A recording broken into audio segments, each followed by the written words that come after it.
안녕하세요. 홀로 예배하는 모든 여러분을 축복하고 환영합니다. 하나님 오늘도 이 시간 함께 예배할 때 저와 여러분들에게 말씀으로 역사하시는 은혜가 충만하기를 바라요. 말씀 보겠습니다.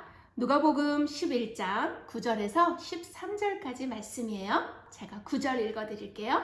내가 또 너희에게 이르노니 구하라 그러면 너희에게 주실 것이요 찾으라 그러면 찾아낼 것이요 문을 두드리라 그러면 너희에게 열릴 것이니. 아멘. 기도하겠습니다. 사랑의 하나님 감사합니다. 우리를 구원하여 주시고 하나님 자녀의 은혜와 축복 속에 오늘도 예배하게 해주시니 감사해요. 오늘은 특별히 기도에 대해서 말씀을 나눌 때 기도할 수 없었던 우리의 마음의 상태가 치유되게 하시고 하나님과 깊은 교제가 가능한 기도의 사람이 되게 해주세요. 예수님의 이름으로 기도합니다. 아멘. 오늘은 기도에 대해서 얘기를 잠깐 하려고 해요. 어떻게 기도해야 할까? 많은 그리스도인이 기도하고 싶은데 잘 안 돼요. 기도하면 저는 응답을 못 받는 것 같아요. 라고 하는 질문을 참 많이 하기도 합니다. 그래서 오늘 우리가 신앙생활에 있어서 매우 중요한 기도에 대해서 잠시 나누려고 해요. 어떠세요? 여러분 기도가 잘 되나요? 그런데 기도가 무엇이고 또 어떤 것이 성경적인 기도인지 알 필요가 있겠습니다. 구원받은 자의 축복 중에 최고의 축복은요, 기도하면 응답받는다는 거예요. 그러나 성경적인 기도를 제대로 알지 못하면 우리가 그냥 무당이나 아니면 그냥 주술적이고 미신적인 기도가 될 수도 있거든요. 그러면 잘못하면 자기의 소원 성취가 기도의 응답이다 라고 오해할 수도 있습니다. 우리 그리스도인이 기도하면 반드시 응답받는 성경적인 기도, 영적인 원리는 무엇인지 오늘부터 알고 도전해 보도록 해요. 첫 번째는요, 우리가 먼저 기도하기에 앞서서 응답받는 기도에 필수적인 조건이 있어요. 무엇인지 살펴볼까요? 첫 번째 제일 중요한 것은요, 하나님과 나와의 올바른 관계가 먼저 회복돼야 돼요. 어떤 관계에 있느냐에 따라서 엄청난 결과를 나타나거든요. 우리 하나님과 나 어떤 관계 속에 있나요? 우리는요, 하나님의 자녀입니다. 요한복음 1장 12절에 영접하는 자 곧 그 이름을 믿는 자에게는 하나님의 자녀가 되는 뭐를요? 권세를 주신다고 하셨어요. 이 권세 안에는 하나님께 무엇이든지 다 구할 수 있는 신분이 되었다는 걸 말하는 것이거든요. 바로 우리의 영적인 소속이 하나님 편이라는 것이에요. 그것을 알고 기도해야 되는 것이죠. 그래서 내가 누구에게 구하는지, 어떤 분에게 구하는지 알아야 하는 것이죠. 두 번째는요, 반드시 예수 그리스도의 이름을 기도하는 것이에요. 예수님의 이름으로 기도할 때 요한복음 14장 13절과 14절에요. 너희가 내 이름으로 무엇을 구하든지 내가 행한다 라고 약속 주셨어요. 누구의 이름으로? 예수님의 이름으로. 그리고 자신의 죄를 회개한 심령의 상태 속에 구하셔야 돼요.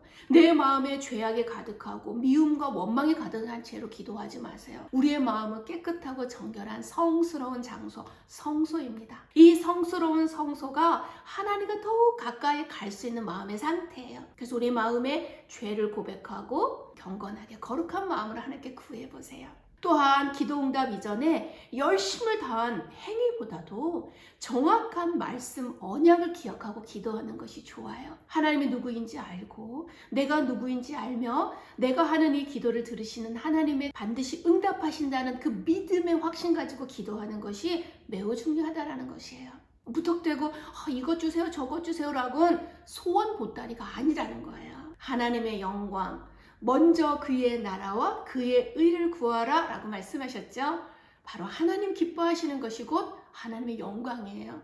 그럼 내가 기도할 때 하나님의 영광을 위한 것, 영적인 유익은 무엇인지 먼저 우선순위를 정리하고 기도하는 것이 중요하다는 것이죠. 또한 믿음의 자세로 기도하세요. 이 기도를 들어주시려나? 안 들어주셔도 상관없고 그런 기도의 자세 말고 반드시 이 기도에 들으시는 하나님을 의식하며 기도하라는 것이지요. 순수한 심령으로 또 어떠한 응답이 오더라도 순종하는 자세로 나아갈 수 있어야 합니다. 하나님은 우리에게 응답하실 때 바로 응답하시는 것도 있어요. 나의 시간표, 나의 삶의 시간표와 또 혹은 영적으로 정말 필요한 것을 하나님과 나와 소통되어진 그 정확한 시간표에 임한 기도는 그 시간 반드시 바로 응답돼요. 그런데요, 응답하지 않으시는 기도도 있답니다. 이 기도는 나에게 유익되지 않고 지금 시간표에 맞지 않고 제가 이런 예화를 드린 데가 있어요. 저에게 조카가 하나 있는데요. 여자 조카인데 어느 날 너무너무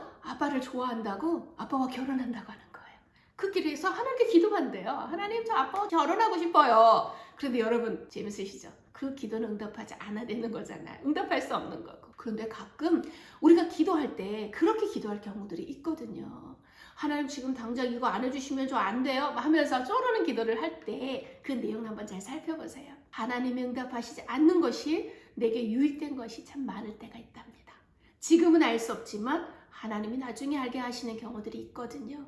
그때를 한번 생각하시고 바로 응답하지 않는다고 해서 낙심하지 말고 하나님의 뜻을 구해보도록 하세요.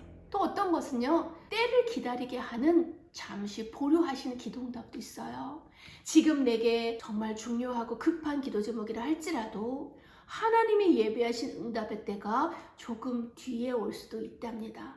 지금 내가 분별하지 못해서 내 기도에 응답하지 않아 라고 낙심하지 마시고 하나님이 행하실 그때를 기대하는 마음으로 기도를 바꿔보시면 좋겠어요.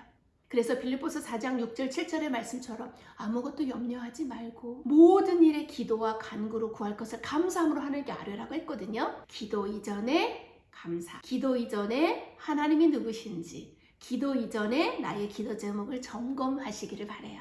그것이 영적인 특별한 조건이랍니다. 그렇다면 원리도 있어요. 기도의 원리가 무엇이냐? 기도하면 어떤 일이 벌어지느냐? 알고 기도해야겠지요? 우리가 기도하면, 하나님의 자녀가 기도하면 성령님이 역사하세요. 성령님이 일하신다라는 거예요. 그래서 성령 하나님이 나를 인도하시고 보호하시고 우리의 앞길을 열어주시는 거예요. 또한 우리가 기도할 때 하늘의 보좌가 움직이며 어떻게 해요? 영적 존재인 천사들이 동원됩니다. 그래서 우리의 기도의 제목을 금향로에 담아서 하나님께 올려드린다 라고 표현한 계시록의 말씀처럼 우리의 기도를 영적인 활동을 통하여 일하는 실제적인 능력이 있다는 것이죠. 그런데요, 우리가 또 기도하면 아무리 악한 사탄이라 할지라도 하나님의 권능으로 떠나가게 됩니다. 그래서 여러분 마음이 너무 힘들거나 영적으로 눌릴 때 이 기도로 선포해 보세요. 악한 사탄을 향하여 선포하는 권세를 사용하는 기도를 한번 여러분 도전해 보세요. 두렵고 떨리고 또 너무 깊은 우울과 낙심과 좌절 속에 난 너무너무 힘들어, 죽고 싶을 때도 있나요? 그때 이 권세 기도를 사용하세요. 하나님의 자녀된 권세를 가지고 선포하시는 거예요. 예수님의 이름을 빌어서 선포해 보세요. 우리가 기도할 때 하나님의 통치가 내 삶에 임해서요, 내 삶을 가장 하나님이 기뻐하시고 나에게 유익된 길로 인도하시는 강권적인 힘이 이 기도 속에 임하게 되는 것이에요. 내 마음과 생각 또 나의 모든 만남 속에 변화가 일어납니다. 여러분이 기도할 때 하나님의 뜻과 하나님의 영광이 드러낸 열매를 맺는 참 평안이 먼저 임하게 돼요. 저는 내 마음이 무너지고 전에 실패한 경험 속에 저도 힘들 때가 있었어요. 그때 하나님께 기도할 힘도 없어서 하나님 다 아시죠? 하나님 제가 지금 너무 힘들어요. 하나님께 기도도 할 수 없을 것 같아요 라고 하나님께 정말 내려놓는 기도를 한 적이 있었거든요. 그때 하나님이 조용히 말씀을 통해 저를 위로하셨어요. 내가 너를 얼마나 사랑하는지 아니? 너를 내가 특별히 지명해서 불렀어 라고 사명을 다시 주시더라고요. 그래서 그 자리에 박차고 일어나서 다시 무릎 꿇고 하나님께 기도하게 되었답니다. 하나님, 내가 가야 할 그 길 갈 수 있도록 힘을 주세요. 내 앞에 악한 사람들, 악한 일들이 벌어지지만 하나님 승리하게 하실 것을 믿어요 라고 기도했거든요. 그때 하나님이 저의 마음에 참 평안과 기쁨을 회복해 주셨답니다. 여러분에게도 그런 기도의 체험이 있기를 정말로 축복해요. 여러분, 기도할 때 너무 형식에 얽매이지 마세요. 내가 있는 모든 곳에서 어떤 환경 속에서 기도할 수 있어요. 내가 외출해서 누구 사람을 만날 때 두려우세요? 그러면 문고리를 잡고도 기도하세요. 제가 잘 아는 방법이거든요. 그리고 예배를 위해서도 기도하세요. 왜요? 말씀을 온전히 받아야 하기 때문에 그렇죠. 기도는 어떤 상황에서도 하나님의 언약을 붙잡고 기도해 보세요. 여러분의 모든 삶이 편안해집니다. 적용입니다. 나의 기도를 방해하는 것이 있다면 여러분 무엇인지 한번 점검해 보세요. 내 생각이나 혹시 불신앙은 아닌지, 그리고 하나님과의 올바른 관계를 먼저 회복하시고 하나님을 아버지로 부를 수 있는 자녀됨을 회복하세요. 반드시 하나님의 자녀는 기도하면 응답받는 영적인 신분과 권세가 있는 사람입니다. 저 여러분들의 삶 가운데 이 은혜가 넘치기를 축복해요. 주님 가르쳐주신 기도 함께 드리고 마치겠습니다. 하늘에 계신 우리 아버지여, 이름이 거룩히 여김을 받으시오며 나라가 임하옵시며 뜻이 하늘에서 이룬 것 같이 땅에서도 이루어지이다. 오늘날 우리에게 일용할 양식을 주옵시고 우리가 우리에게 죄진 자를 사하여 준 것 같이 우리의 죄를 사하여 주옵시고 우리를 시험에 들게 하지 마옵시며 다만 악에서 구하옵소서. 대개 나라와 권세와 영광의 아버지께 영원히 있사옵나이다. 아멘. 홀로 예배하는 모든 예배자 여러분 모두 승리하세요. 다음에 또 만나요.